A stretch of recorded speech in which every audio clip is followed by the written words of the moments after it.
calls and emails after hours. The COVID crisis changed the way we work forever, with working from home the new normal for some. But others are raising concerns about that change. Joining us tonight, the Minister Tony Burke and Opposition spokesman Paul Fletcher. Sally McManus represents the voice of the unions. Businesswoman Carolyn Cresswell is the founder and CEO of food empire Carman's Muesli, while Dom Price is a work futurist at Atlassian. Welcome to Q&A.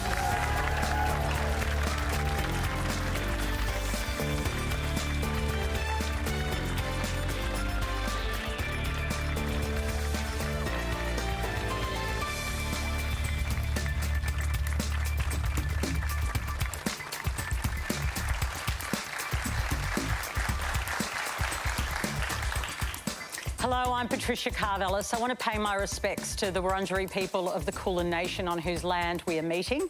Remember, you can live stream us around the country on iView and all the socials. Quandra is the hashtag. Please get involved. To get us started tonight, here's a question from Sydney Montero. What is the right balance of working from home versus creating a team culture that values in-person connections, mentoring, and water cooler conversations that have its own benefits for an organisation? Dom. Yeah, I think balance is a fascinating topic here. I think there's a whole argument around everyone should work from home. There's a whole argument of bringing people back to the office. I think what that question shows us, and Atlassian's position on this, is the adults should choose. If you hire fully formed adults, enable them to find the thing that actually works for them.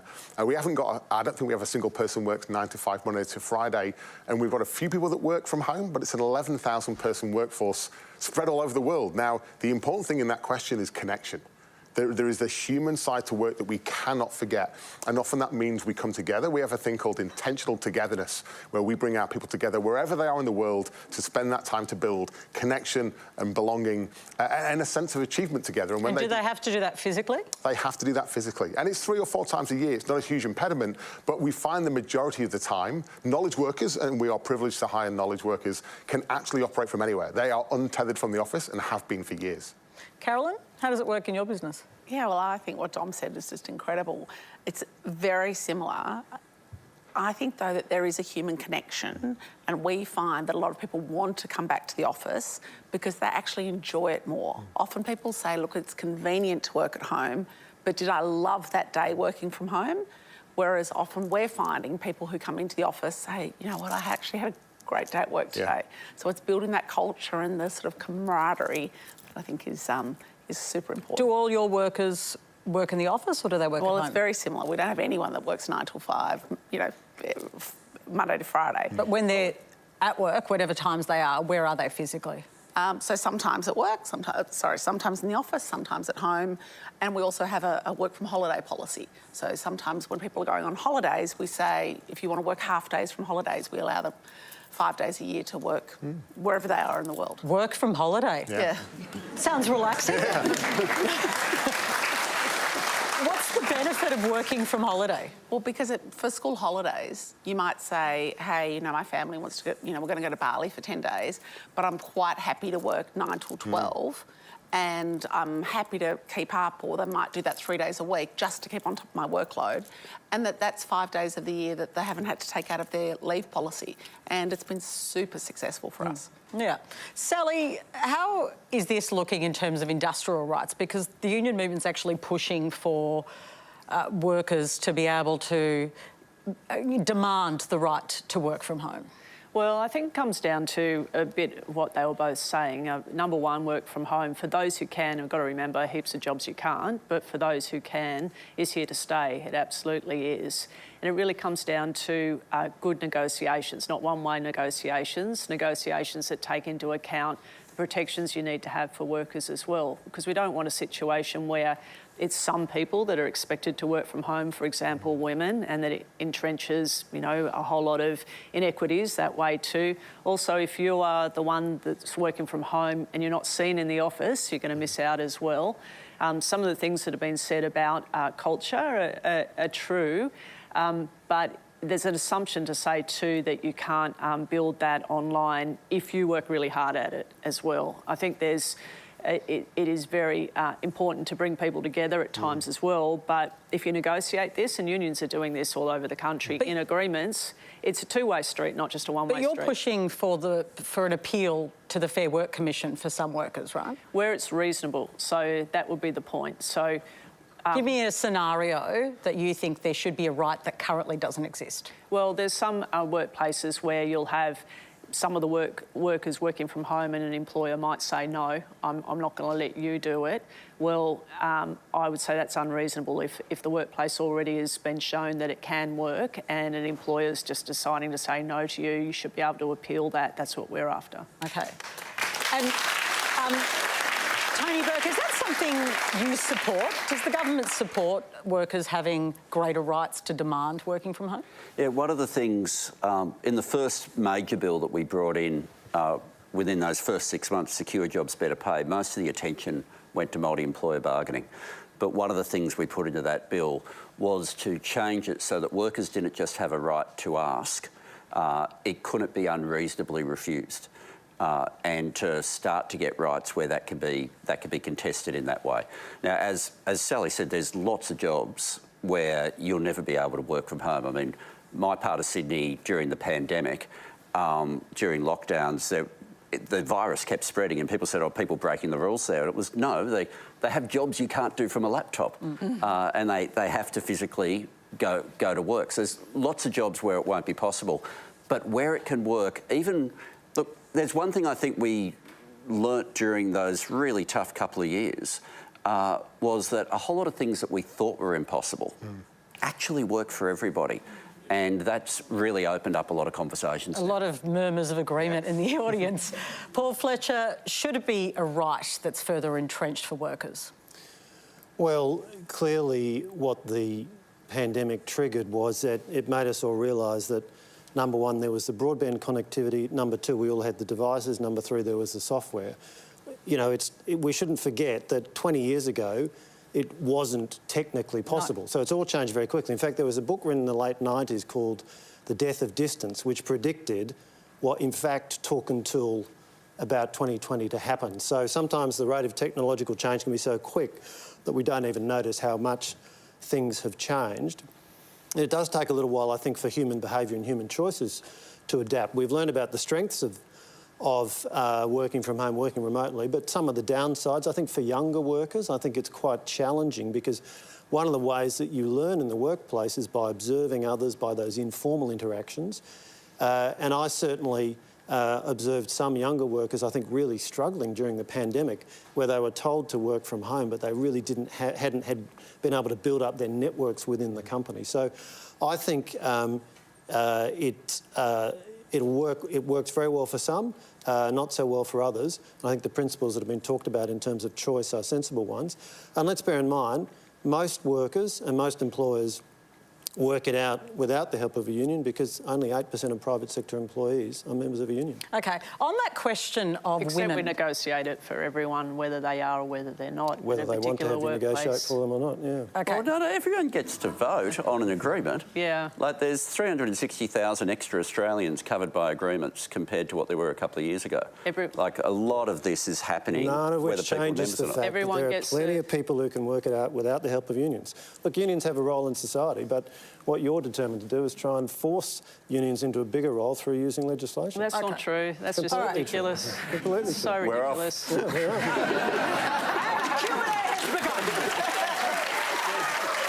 I declare it open. Because we've got the union movement and the political arm of the union movement. I'm interested in the point you made about what might happen for women. Now, I've spoken to women who are also concerned that this flexibility is just all about women doing more work.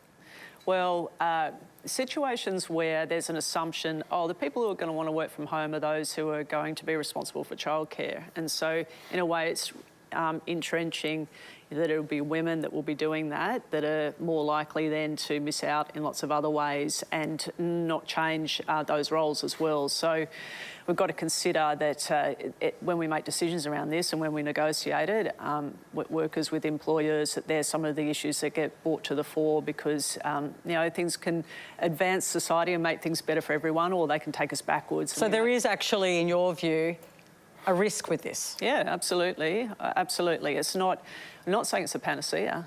I'm not saying it is, and also not for everyone. I think the point actually being made about young workers is a valid one. Mentoring, the informal discussions that happen.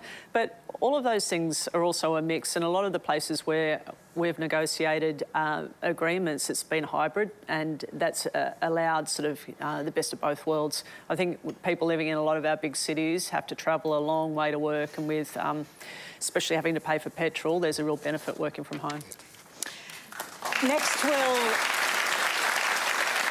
hear from Simon Potts. Hi, thanks for having me. I guess my question's mainly to Mr. Burke. As a small business owner, I'm increasingly concerned about what seems to be a significant bias in recent industrial relations reforms, which tend to favour employees often at the expense of employers. So, for example, the right to disconnect focuses on protecting employees' personal time outside of work hours, but it doesn't address employees using paid work time for personal matters, such as private calls on their mobile phones or engaging in non-work related activities during business hours. So obviously fair work environments are important.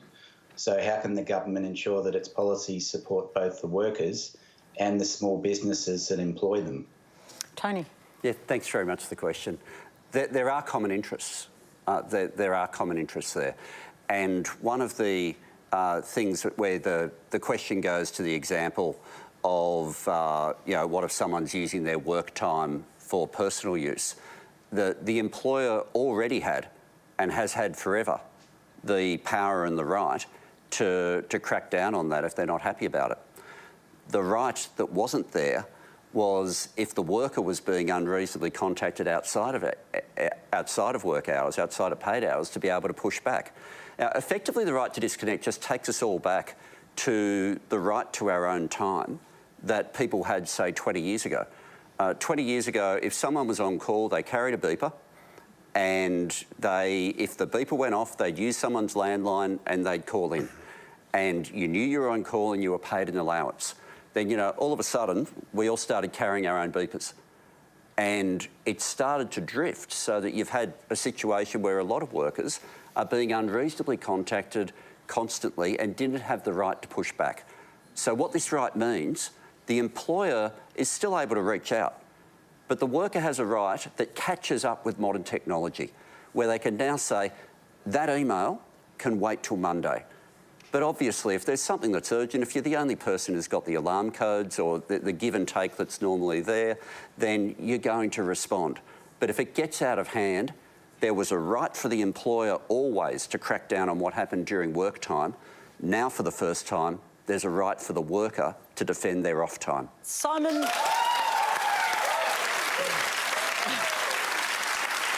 whole bunch of people who are very sick of getting emails out of hours, I'm guessing there. But Simon, what are your concerns about it? Because how does it affect your work? What is the concern that you hold? Well, one of the issues is employees using personal time during work hours, and I don't think it's as straightforward as what Tony is making out, because, disciplining employees and things like that often damages workplace morale and stuff like that. So it kind of feels like the government's backing one side, but not so much the other. Like, I didn't really understand the purpose of this law in the first place, because people I speak to, in my experience, is that employees do personal stuff during work time far more than bosses contact employees outside of work hours. Okay. So to me, has that been a problem in your business, and have you ever used the laws that Tony refers to? which laws are you talking about? Well, sorry? the ones he referred to where you can discipline workers or say, hey, you're spending too much time looking at, real estate websites. I have had to speak to workers at time and, bring them back into line and stuff like that. But sometimes you get pushback and things like that. So, it's not always easy and straightforward. Running a business is a hard job, and extra legislation makes it harder. Okay. Paul Fletcher, your side of politics is against this. You've said you'll repeal it if you are elected. Why do you think it needs to be repealed?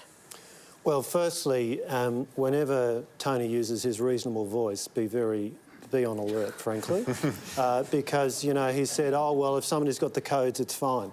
Look at the actual words of the legislation, which I might add was put in without consultation with any employer groups. It was put in at the last minute after a deal was done with the Greens.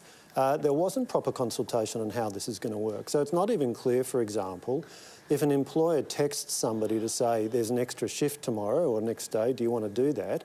It's not even clear whether that'll breach the provisions. Yes, it is. Don't forget that there are significant civil penalties that are payable if you breach this. And by the way, the first version had criminal penalties. So he's sounding very reasonable, but this is something that was done in a rushed and irresponsible way. But fundamentally what it does is it breaches the trust that in good businesses and with good employees builds up between people. The fact is that the flexibility of being able to step out of work, to take an elderly parent, to a doctor, to pick up a child from school is something that is now feasible because your boss knows that they can get you if something is urgent on the phone.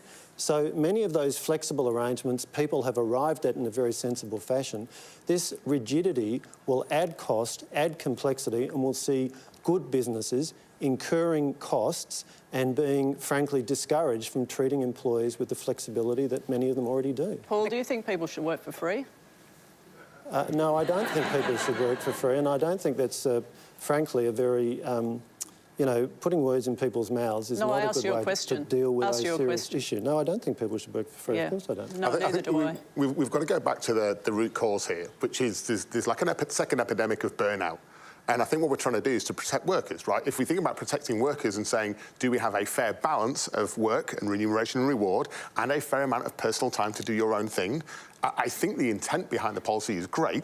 Questionable whether it was done in the right way, but if the intent is to say, when you finish your work, you can have reasonable time to be a human, for me to be a dad outside of work and not be distracted, I think that's a good thing if we can find a way of finding that balance. But does it have to be in the law? I think you need something there. You need something there that can be defended, because right now we keep on going back 20 years and we've already agreed that 20 years ago the world was very different. So the modern leadership we require right now is a new muscle, and not every business has it. So whilst we're growing that muscle, we might need some policy and structure to give ourselves the chance. Okay, that's the point. It's technology. I just want to, Simon, thank you for putting your question to us. I just want to go to you, Carolyn, if I can. Do you think it's a necessary right, and would your workers want to use it? Yeah, I think there's this whole thing about treating workers as adults and actually being good managers. So a good manager is going to let a worker go off and take an elderly parent to a doctor's appointment.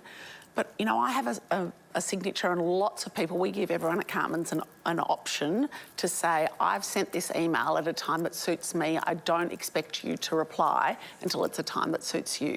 So there's an expectation in your organisation. And if you're setting that, and it's got to come from the top down, and I do think there is a sense that sometimes there's organisations that think that people should be working 24/7. Yeah. And so I think there's, you know, organisations have to take some responsibility around that. You know, if someone is an early bird and wants to work early, or if someone says, do you know what, I want to do the school drop-off, but I'm very happy to log back on and do that bit of work there. It's about outcome rather than necessarily... So that's the way you run your business, because presumably it's about worker retention and making it like your holiday plan is that, you know, can I work for you? Joking. But Carolyn, you've created a culture where people want to work and are treated like adults, and in return deliver great work. You have really high retention. But do you think it needs to be the law? Yes, I do. Yes, because laws aren't written for the good employers. Yes. Like, we don't need them for the good employers. We need them for the other. And your concern, Paul, is, because obviously there's a couple of people who are in business here who say that this is the way to treat workers. Your concern is that it will be misused? Our concern is that, number one, the process in getting to it was terrible. Because but beyond the process, when you the say law beyond itself. when you say beyond the process, because there was not consultation with businesses about how this is going to work in a practical sense.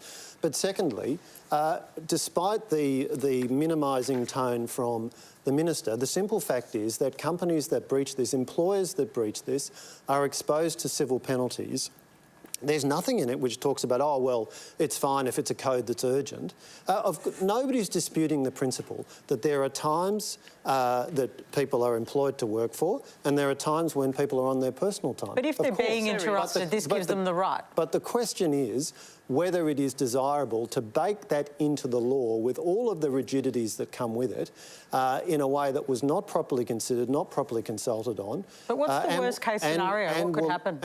Well, one of the things, frankly, that a lot of business in Western Australia, for example, are very concerned about is Western Australia is 2 hours behind 3 hours at other times of the year, that you could have significant times when those in one state are not free to speak with fellow employees in another state. There's a lot of practical consequences. With your workers.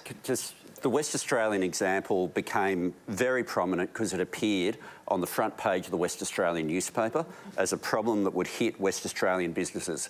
Guess what the West Australian newspaper have in their own enterprise agreement? A heading, right to disconnect. They've got the clause in their own agreement. I think we've got to choose if we treat people like resources or humans, and I think the modern work era means that we should treat them like humans, and humans deserve the right to disconnect. OK. We'll keep this discussion going tonight with a question from Acela Fernando. Hi, I'm an engineering manager at a large resources company, and I've witnessed the automotive industry disappear from Australia. How is the future Made in Australia program sustainable, and are we really addressing the root cause of why manufacturing left our shores? Sally. Well, the Made in Australia Act is really about backing ourselves, but also about being sustainable and having good jobs into the future. And it's in a particular context. And you'd know the context at the moment, right, is countries all around the world have plans to transition, the energy transition. We, as Australians, are really capable, we're really smart. We've got the rare minerals that the world needs. We've got renewables that the world needs. We can either decide to sit on our hands and do nothing and let the market decide, which means that we will lose out. Australian workers will lose out, our industries will lose out. It was a mistake to lose our manufacturing industry. We lost 200,000 jobs, but not just that, we lost the skills, we lost the capital. When the pandemic hit, we couldn't even do basic stuff anymore. This is about jobs in the future that are going to be good paying jobs like the ones you've got, and for our whole country to be part of something that's exciting into the future. I think it's an excellent... Acela, are you worried about manufacturing having been lost from Australia? Oh, yeah, I thought when seeing it disappear from Australia, I was really sad, especially even touring the Toyota plant in Altona, speaking to the workers there. They're very proud of what they did, and they had to explain this is the last engine I'll ever put together in Victoria. So I'm concerned about, can we sustain the level of investment that's required to build the manufacturing industry again in Australia? And are we actually addressing some of the things like energy costs for industry to keep going or keep manufacturing? We have raw materials. We've got a lot of talent in this country as well. I just don't know if we had the glue to sort of bring it together. OK, so you're worried that it will be a short-term investment and it won't be sustained? Correct. Well, Paul Fletcher, I mean, there could be a change of government. What would you do? Well, if we want to encourage manufacturing and more economic activity in Australia, and of course we do, then there are some things that would be very good principles. Let's have lower taxes. Let's have lower energy costs. Let's have a less complex and costly industrial relations system. All of those things would make it easier for businesses to invest in new ventures, manufacturing or otherwise. But what Made in Australia actually seems to mean is politicians picking winners. So $1 billion being spent on solar panels. Now, solar is great, but the question is, can we be cost competitive in making solar panels, or will that be $1 billion of taxpayers' money that gets wasted or vaporised because politicians are not very good at making these decisions? Or the decision we've just seen to spend $940 million on Psi Quantum, an American quantum company. So this is a very significant investment. Went a terrible process. There are Australian quantum companies that are commercialising technology here. They were not given the chance to participate in a public process. It was all behind closed doors. They were required to sign confidentiality agreements, and it looks like yet another example of this government and politicians choosing to put money into a particular company or companies. So you don't think any of this public money should be given to any of these? The risk is that when politicians make these choices, public money gets wasted because they make bad choices. What is much better is to focus on having the right business conditions, lower taxes, simpler industrial relations system, lower energy costs. Energy costs are going up under this government. They promised they would go down. And if you want to look at the kind of things that can go wrong here, look at Solyndra, which was a solar manufacturer that the Obama government in the US, Obama administration put money into, and they lost several $100 million because the company went bankrupt. That is the risk when politicians are making the choice. I think there is a risk, Tony Burke. You acknowledge that, right? Some of them may hit the wall. They won't be able to commercialise. There'll be mistakes. Oh, the challenge is what is the alternative? So the issues that Paul just went through, yeah, if you want lower energy prices, the last thing you do is shift to nuclear reactors. If you wanted... the saying simpler industrial relations is code for competing on lower wages. Cutting wages. That's what that's code for. OK. It might just simply be code for going back to the approach of the Hawke and Keating governments, because the problem with the current government is they have taken industrial relations back to the 70s. Now, we had a Labor government in the 80s and 90s that understood these issues, that moved away from picking winners, that reduced tariff barriers and produced the productivity benefits that we saw through the 90s, added to by the GST. You told the car industry to leave the country. And now we are going backwards. You know what? We were spending $2 billion a year in annual subsidies for the car industry, and Australian car purchasers today have more choice than they did before. Only about 14% of cars sold in the last few years of the car industry were Australian cars because consumers had chosen. OK, fair enough. So no regrets about that decision? No, not at all. It was absolutely the right decision for Australians. OK.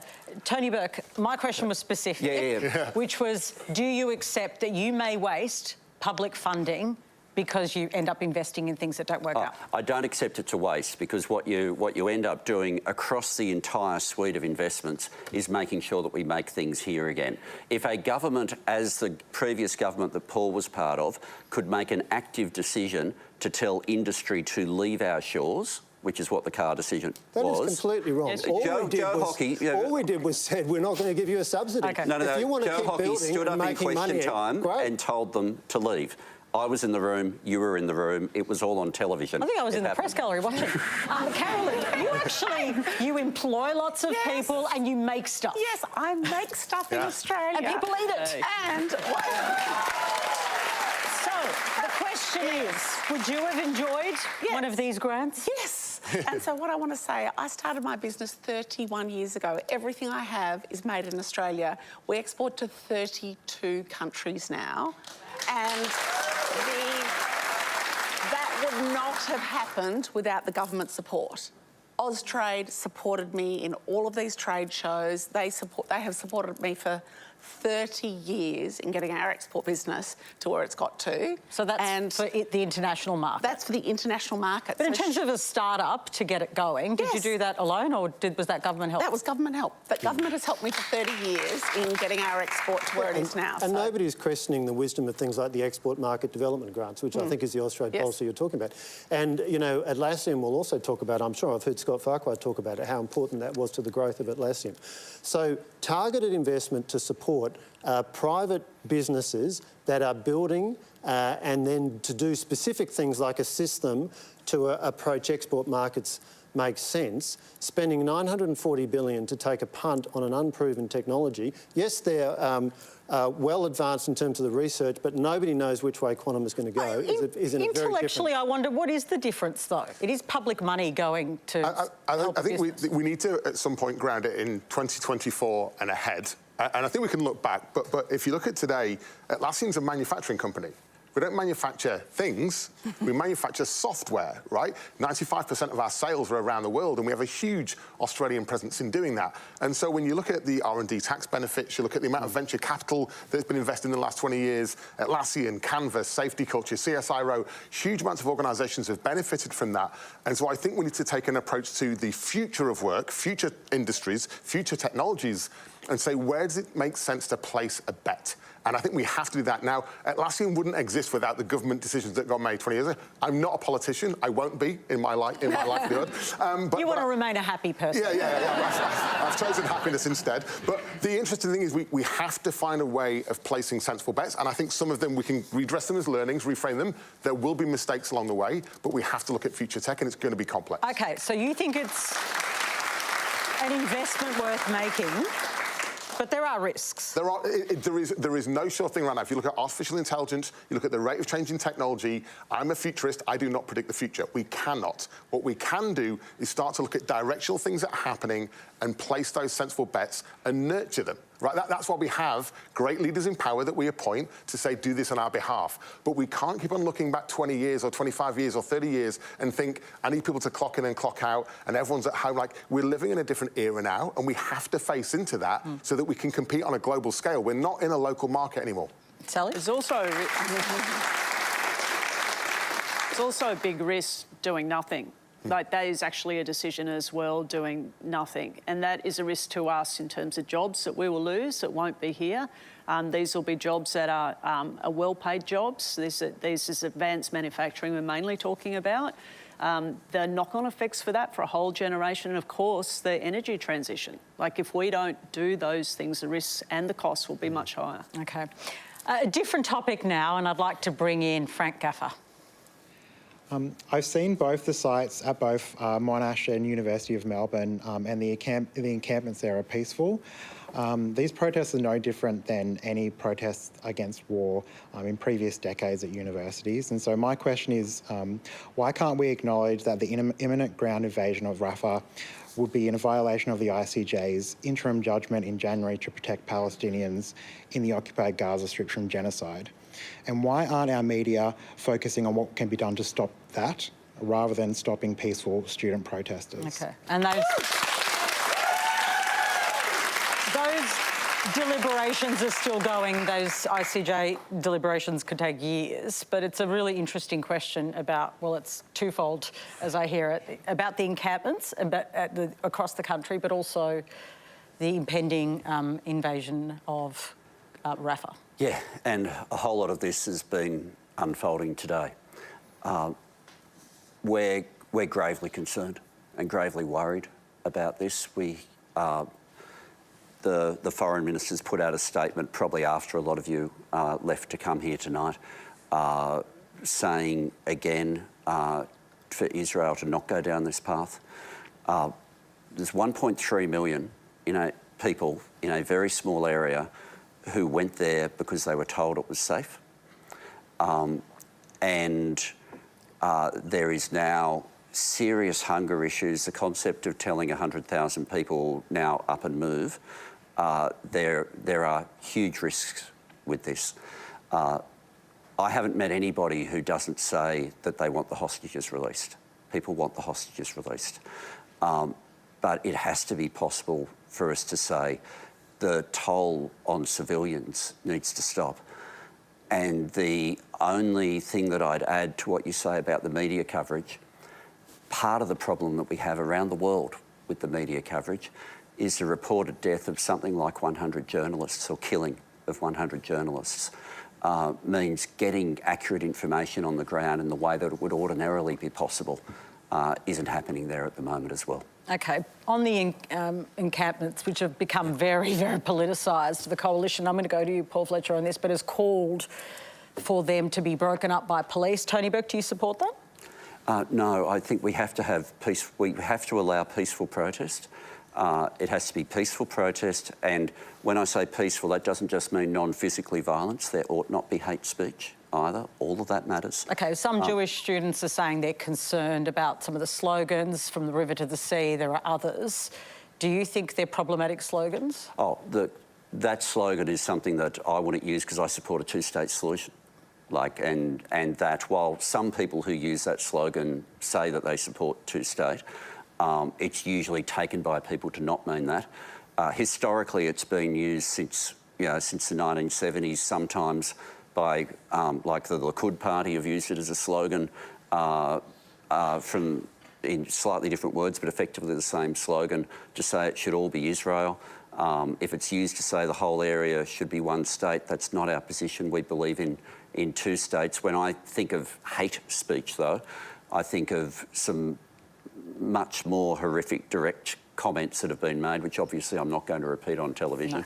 No. But I think the physical just marching in and breaking up, if a protest is peaceful, the reality is it just escalates the situation, makes everything worse. But we are a country where we should be able to have peaceful protest, and we should be able to accept that there'll be very strong, passionate views that will be different. And on a university campus of all places, that should be okay. Okay. Paul Fletcher, your side of politics, including the shadow Education Minister Sarah Henderson has called for the police to be called in and for these camps to be basically moved away from campus. Why do you think that's necessary? Well, let's remember how this started, an unprovoked terrorist attack which caused 1,200 people to be killed, men, women and children, hundreds of people taken as hostage, many of them still kept hostage in Gaza today. Hamas could bring this to an end by releasing the hostages, but they are engaging in the most cynical and deplorable conduct. And at the same time, what we are seeing and hearing, and I'm hearing it from my own Jewish constituents, I represent the electorate in New South Wales with the second biggest Jewish community, and my constituents are concerned for their safety, and the extent of anti-Semitism we're seeing at the moment is extremely troubling, and we need to have order maintained. We need Jewish students to be able to move around campuses. We need students of every background. Okay, is there any evidence that Jewish students can't move around campuses in Australia? I know there's an adjacent conversation going on in the US, but I'm talking about our campuses. Is there evidence that Jewish students aren't safe physically on campus? We need campuses to be a place of safe and respectful conduct, and we are not seeing that at the moment. So you don't think Jewish students are safe on campus? I am aware of direct concerns about safety expressed to me by my Jewish constituents. I don't think that's a contentious proposition. Jewish Australians are feeling very unsafe. Yeah. Tony, they are, but then the protesters say we have a right to protest. How do you deal with that? Well, first of all, and I think it's really important we don't become competitive in the sense of all forms of bigotry are repugnant and offensive. Anti-Semitism, a whole lot of people are experiencing anti-Semitism at levels they have never experienced before in their lives in Australia, and that's real and it's wrong. Islamophobia is also at a huge peak at the moment, and it's real and it's wrong. And so that's why I say when something is clearly hate speech, when something is clearly bullying, and I've called it out when it's happened in my own electorate as well, we need to be very, very clear that everybody needs to be safe. So yes, I have heard the examples of people being bullied in lecture theatres, being photographed if they won't stand up and declare support and things like that. None of that should happen. But if it is happening... But I don't think the answer is to say everybody peacefully protesting, we're now going to go after all of you. I don't think you get to that point. I think we need to be a mature enough nation that where hate speech occurs, we target that without losing being a nation where people can also respectfully take a stand on something they passionately believe in. Carolyn, how do you see it? For me, I make muesli bars. It's not my world, but I just feel really sad that we're in this situation. Yeah. It feels super sad, and there's just so many people who, are really hurting at the moment. And I know in the area where I live, Jewish students, they don't wear their school uniforms when they leave school. They wear casual clothes because they're scared of their safety. And I think that in this day and age, I mean, I heard a story of a friend the other day, and there was a girl in an Uber, and she had her Star of David, and the Uber driver just pulled over and said, "Get out of my Uber," and, you know, kicked her out. And so and I just feel like there's much school hate. student? No, this was actually an adult. This was a mum. A mum kicked out of an Uber? Yes, because she had a Star of David on. So I just feel like we just don't want this hate, and we don't want to live this life where there is just so much hate that is bubbling up. Can I just pick up on that point? I think that is really important. We are one of the world's most successful multicultural, multiracial, multi-ethnic nations. That hasn't happened by accident, because we've all worked really hard at it for 30, 40, 50 years, and now more than ever, we all need to work really hard at that. If I could just quickly get you on the actual potential ground incursion into Rafah, is that something you're concerned about? The situation in Gaza is obviously a deeply challenging one. I'm not going to add to the comments that have been made on the coalition's behalf by, you know, our leader, by our Foreign Affairs spokesman. It's a very complex issue, but I go back to what I started with. Hamas is holding innocent Israeli civilians hostage. And if they were serious about peace, the first thing they would do is release those hostages. If you're just joining us, you're watching Q&A Live with Tony Burke, Paul Fletcher, Sally McManus, Dom Price and Carolyn Cresswell. Lots to get to tonight. Here's Michelle Matrevska. Prime Minister Albanese said there's been a rise in anti-Semitism and Islamophobia that we need to promote social cohesion. As a secondary school teacher, I have noticed an increase in not only anti-Semitism within the classroom, but a desire to side with political ideologies purely based on religion at hand, rather than understanding what the issue or cause is about. How do we educate children around the idea that associating a particular religion as a majority is incorrect, and shift the focus on understanding that extremist views and dictatorship can be found in any religion, person or entity? Michelle, I just want to find out, like, obviously you've worked with young people and observed this. What have you observed that's so concerning to you? Well, basically around my question, so students are just basing a religion and a stereotype. So, they refer to people just as Jews or Muslims. And you have to explain to them that it's a religion, that's not people, okay? They need to understand that not all of these countries believe in the same thing, or all these religions believe in the same thing. It's their political ideologies, they're part of dictatorships that are mimicking things from the past, and that in any religion or any place in the world or any city, any suburb, extremist views can be found anywhere. And are they being radicalised online? Is there something you've observed? Because as you know, that's a big discussion at the moment. Definitely. So, we were talking before about, having to switch off. Students don't switch off in the class. Even though they have, a mobile phone policy, they have their laptops. They can access TikTok, Instagram, Snapchat on a web browser. Yeah, it's funny, isn't it, that old people thought, we'll take the phones and there'll be no TikTok. It's hilarious that old people are in charge. Yeah. Because they get it anywhere. Oh, it does, yeah. You can see it, you can hear it. You see them switching, slides or, control tab. And you think extremist content is being seen by young people? Of course. I mean, one particular issue the ABC reported about was Andrew Tate's, misogynistic views, okay? And that's something that's spoken a lot in classrooms, especially by, young boys. And we've also seen in the media recently that's come about as well, with one of the schools in Yarra Valley being pinpointed just yesterday. Yeah. A really important topic, thank you.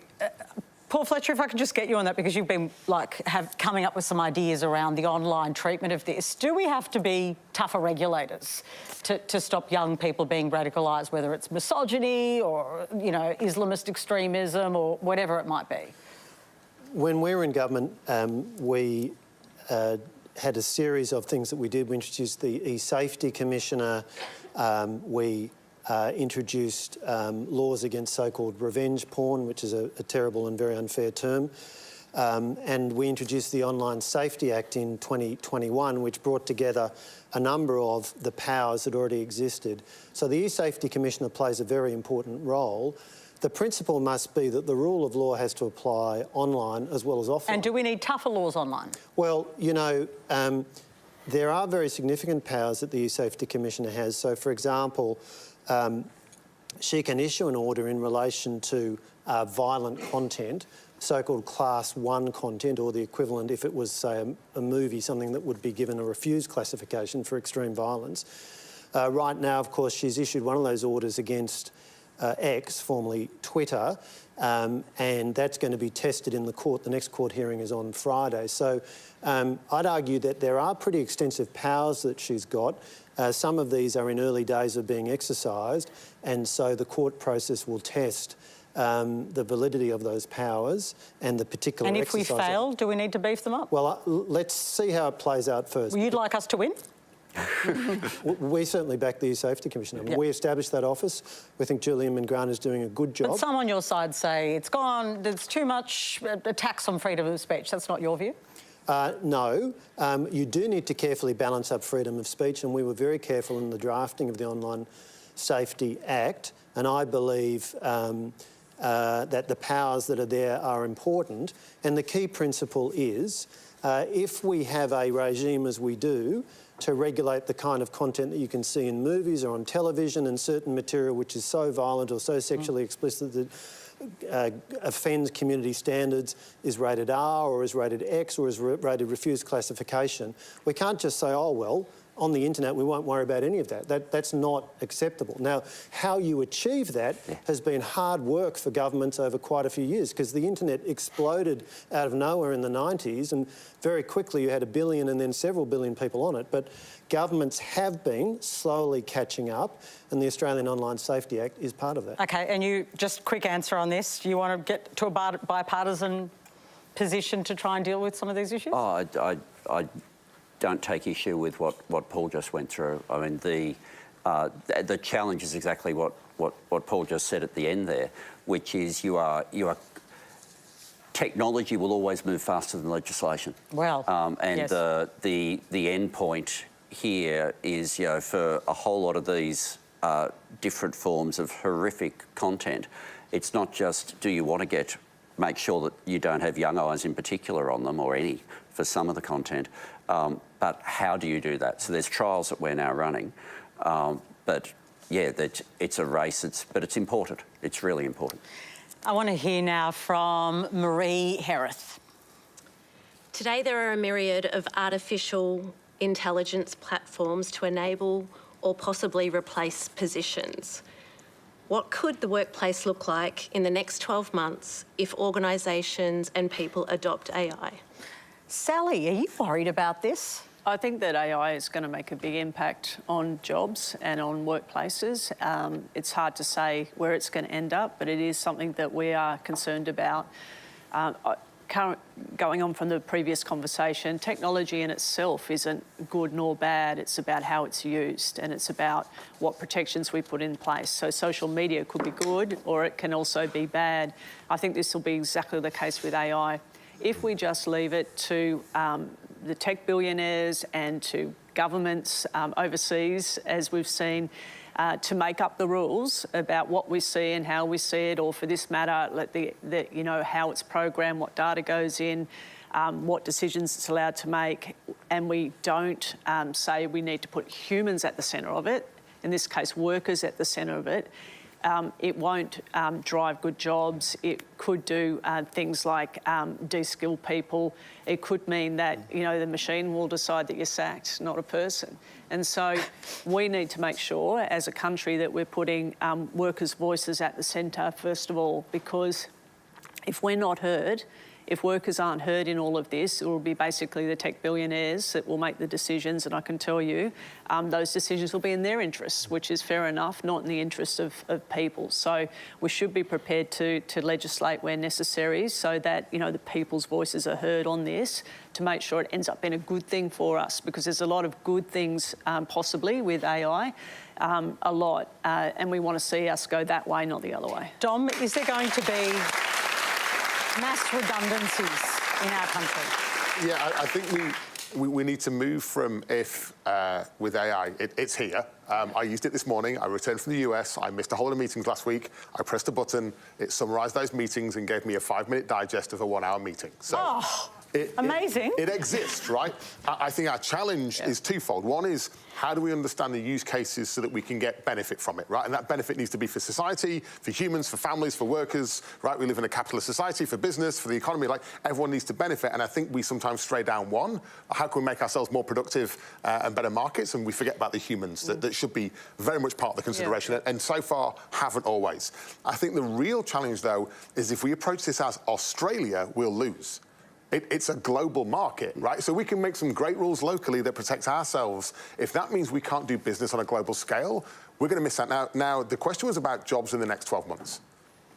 Everyone's job's going to be impacted by AI in the next 12 months. Like significantly? Everyone's job will be impacted by AI in the next 12 months. OK, but there are different scenarios. Like, it could make your job better, or you could lose your job. But we need to do it on purpose. So the real challenge is reskilling. Because there's going to be disruption, either on a small scale or a massive scale. There will be disruption, and our job as a business society, as politicians, as union members, as business leaders, is to say, how do we reskill people so they can get access to meaningful employment? Because we can look down that scenario right now if we choose to, or we can stick our head in the sand and hope for the best, and it happens to us. Are we sticking our head in the sand at the moment? I'm not hearing enough conversations where politicians, business and education are coming together and saying our education system was built 100 years ago. My kids that will join the education system in the next 4 years, that system is not equipped to get kids out in 18 years that are ready for the workforce that they'll go into. Fact. Carolyn, how are you using AI? So the only thing that I would sort of disagree with Dom is I think that AI really impacts jobs that are from your shoulders up. So if you are out, you know, you're working in a hospital, you are, you know, building roads, I think that's very different in the impact than... Ooh, he's about to disagree with you! However, I use AI all the time. For example, every meeting I go to, AI is plugs into the meeting. It takes all the minutes, summarises it, does it far better than anyone else. I think we need to be excited by AI. I think we want to embrace it. I think it is the biggest revolution we can... How can people get excited when they have so much fear, though? Play with it. It's there. It's free. You can go... Anyone in this room, anyone watching can go and play with ChatGPT right now. Write a poem. Write a Mother's Day card. They don't write very good poems. There you go. You can play with it and try it and start to see what the opportunities are. Because I think when we do that, to Carolyn's point... Carolyn. So are you... Ways I use it?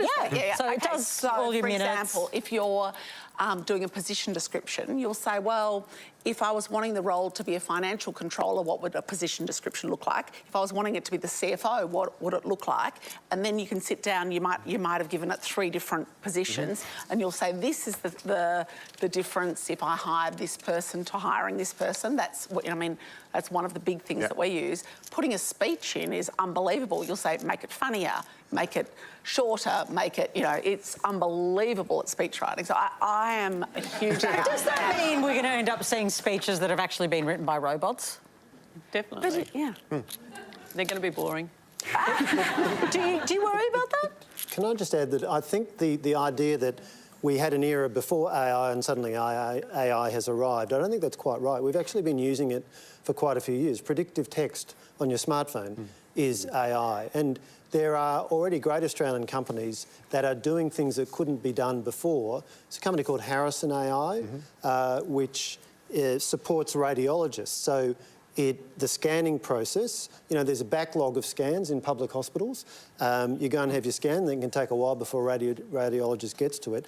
They now say that they are used in about 20% or 25% of radiology practices across Australia. So this is supporting specialised humans, in this case radiologists, to do what they do, but give them, you know, essentially extra capacity. Okay. Here's a question now from Nessie Sayer. Hi, I've worked in industries such as hairdressing and disability support. Why aren't these industries valued and paid respectfully for the critical work they do looking after our society's most vulnerable people? Carolyn, do you wonder about all of those industries? I mean, you've got your own business, but there's a big discussion about like the disability sector, childcare sector, frontline domestic violence sectors being underpaid. Is that something you think we should address? Look, it's a little bit different because I'm not, once again, I go back to the bubble that I live in, but I do think that when we look at, the gender pay gap and what we are hoping, I have 4 teenagers, what I'm hoping that will be the life and the reality for them, we're on a journey and we have got to keep going on this journey. We have to keep looking at the statistics and we have to keep focusing because it's just, if we don't, we're just not going to progress to get to the equality that many European countries have already got to. It's definitely the case that care industry jobs, like the job that you're doing, has been undervalued, and there's been a lot that's been looked into. And one of the things that's come out is that why have we undervalued disability care or aged care or early childhood educators? It's because they're feminised, which just basically means it's completely dominated by women, and those caring jobs used to be done for free. And so as a society, we didn't value them. Then all of a sudden, we've got very skilled professionals doing this work that society absolutely needs, and we're not valuing it. And we're not valuing it, and it just means that those workers are not getting equal pay. They're not getting the pay that they deserve. We've seen aged care workers get a very good increase, and it was about time they got it, and that was supported by the government. That's excellent. And it's got to be early childhood educators, childcare workers that get it next. Can I ask you a specific question? And it goes to the big conversation we've been having as a country around domestic violence. There are only 30 domestic violence workers for the front line that have been employed by the states, even though the federal government has provided spots for 500. There are some people saying it's because of how much they're paid and retention. Is that your view? Well, I don't think it's very surprising that you can't just magic up like 500 domestic violence workers. Like, they're trained, they're educated, they're already in jobs, and you're creating extra positions. These are valuable positions. It's going to take a while to fill those. Workers in that industry were the first to win equal pay, the community sector workers. They're paid a lot more than their other counterparts, of course, and we would always say they should be paid more, but I'm not surprised that it's hard to recruit those workers because we've got a skill shortage, and those are hard jobs, very hard jobs. Okay, so do we need to pay them more? Of course we should pay them more.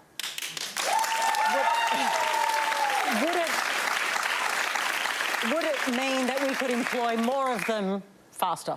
No, I question that. Like, it takes time to train people up, takes time.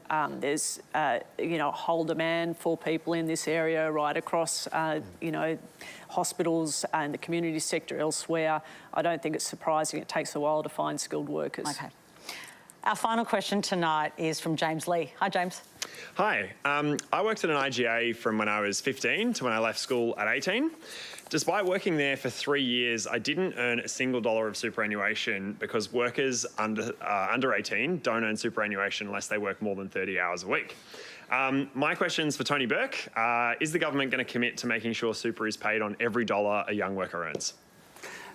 Straight up, we don't have a commitment on that, okay? So, answer that straight. Things that we have done that won't have helped you before you're 18, but will matter now. The superannuation guarantee is still on its way up to 12%. Payday super we're dealing with that so that it'll start to be, instead of it being paid each month or sometimes only being paid very late, it's being paid at the same time as your pay, which will make a real difference. And the other thing that didn't get a lot of publicity with our wage theft laws, but we included superannuation underpayments within the wage theft laws. Okay, but no guarantee for the actual thing he's asked. I started with that. You didn't hide it, it's true. You said no. James, you'd like him to commit to it. Why do you think it's so important? I think it's really important, first of all, because that's potentially, I think studies show over $10,000 that's going to be missing from a retirement fund when a worker retires. It also creates a heap of confusion for young people going into the workforce knowing what their entitlements are. And I welcome the wage theft laws. I'm a previous victim of wage theft. I had $15,000 stolen off me by a business in wages and superannuation as well later in life. Have you got it back? I did win that back with the help of my union, but I think that was partly because of my confusion working at the IGA. I didn't really know what my entitlements were going into my first job at 21 in a bar. I didn't know what I was supposed to be getting paid because of this confusion. And, you know, junior wages, junior rates, the different superannuation for young workers, I think that creates a lot of confusion. Part of my job now is going to schools and talking to school students about their workplace entitlements and superannuation. And it's hard to talk to people under 18 and say, these are what your entitlements are, but not in this case or not in that case. Or Sally, you know, is that something that you're pushing for? We want to see all workers paid on all the money that they earn, and that shouldn't depend on your age. So we want to see that fixed. It's very good. We have a universal superannuation system, but there are holes in it. That's one hole. Another hole is you don't get paid super if on overtime or shifts and things like that. So if you're a FIFO worker or a nurse, for example, you're being paid on your ordinary time earnings, which is your ordinary pay, not the extra bits. And so it means you're missing out as well compared to someone who works 9 to 5. So I think these are two really important areas where our super system can be strengthened even further. Okay, we're out of time. Thank you so much for your company. Thanks to our panel, Tony Burke, Paul Fletcher, Sally McManus, Dominic Price and Carolyn Cresswell. Thank you for sharing your stories and your questions. Next week, I'll be with you live from Melbourne. Head to our website to register to be in the audience. It's always lots of fun. Thanks for being with us tonight. Good night.